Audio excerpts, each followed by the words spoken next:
magkikita pa tayo ulit. Dahil ikaw yung napili nila para makasama ko. So...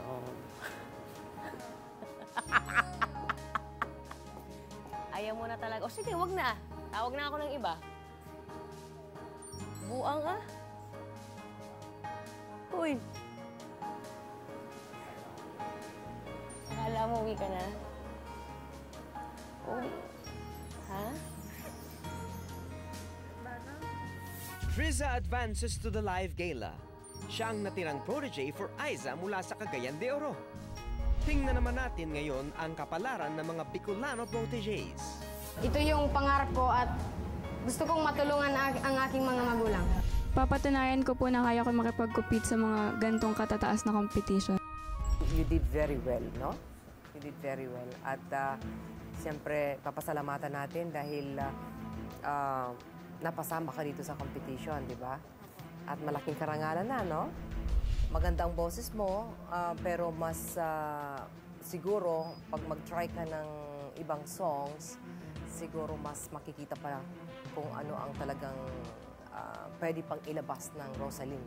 Natanggap ko na ang desisyon ng mga judges.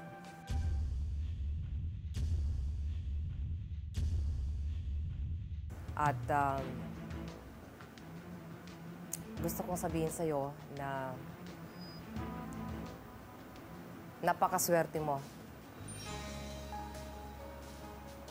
Congratulations. Oh, thank you po.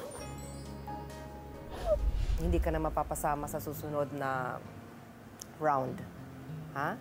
But you did very well. I'm so proud of you. Okay? Pasok sa Final 10 si Rosaline bilang sole protege ng nag-iisang Imelda Papin.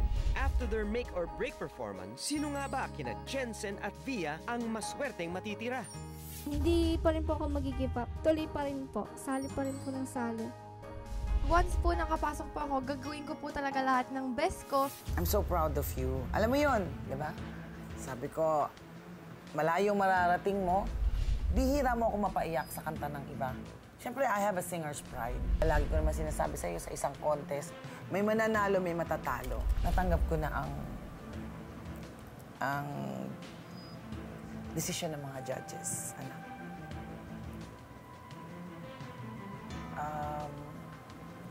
Sana nga iba yung naging desisyon nila. Wala naman ako magagawa doon sa desisyon nila dahil siyempre sila yung gusto kong sabihin sa'yo na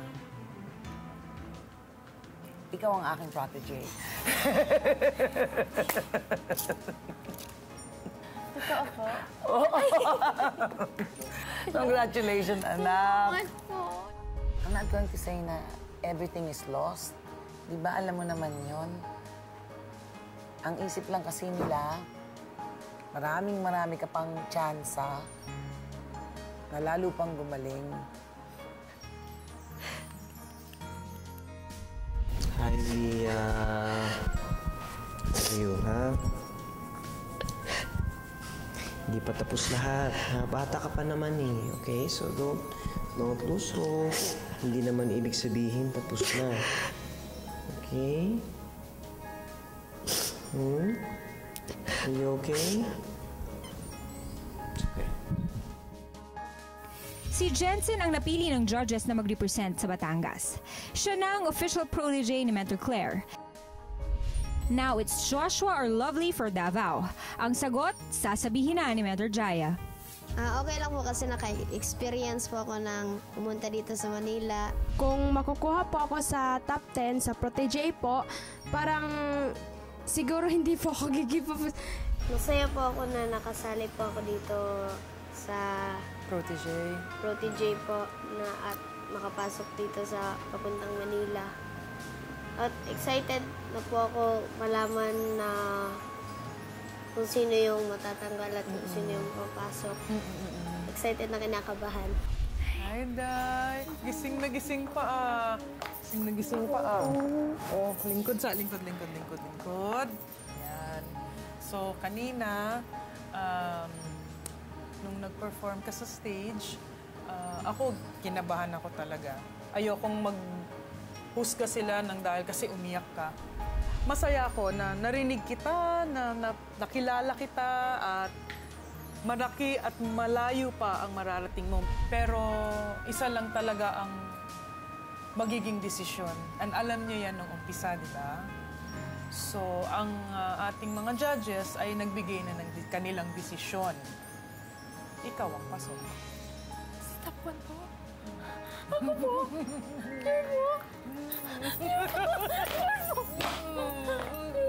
Napakahaba pa ng babiyahiin mo, kumbaga, sa larangan ng pagkanta. Pero you shouldn't stop.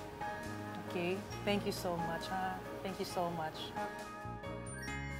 Si Lovely Embuscado mula sa Davao ang napili ng mga judge para maging sole protege ni Mentor Jaya.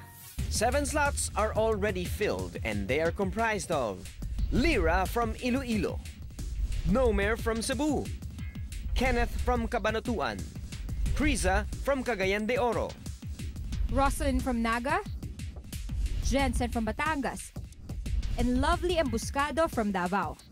Palapit na tayo ng palapit sa Gala Night at isang linggo na lang bago ang pinakaabangang live performances. Makikilala na natin ang kukumpleto sa listahan ng Final 10. Kapit lang at tuloy-tuloy sa pagtutok. Abangan ang matitinding kaganapan as the face-off round ends next week here on Protege. The battle for the big break. Next week, ang mga proteges from Manila, Pampanga, and Dagupan ang magsasagupaan. Kaninong boses at star quality kaya ang aangat?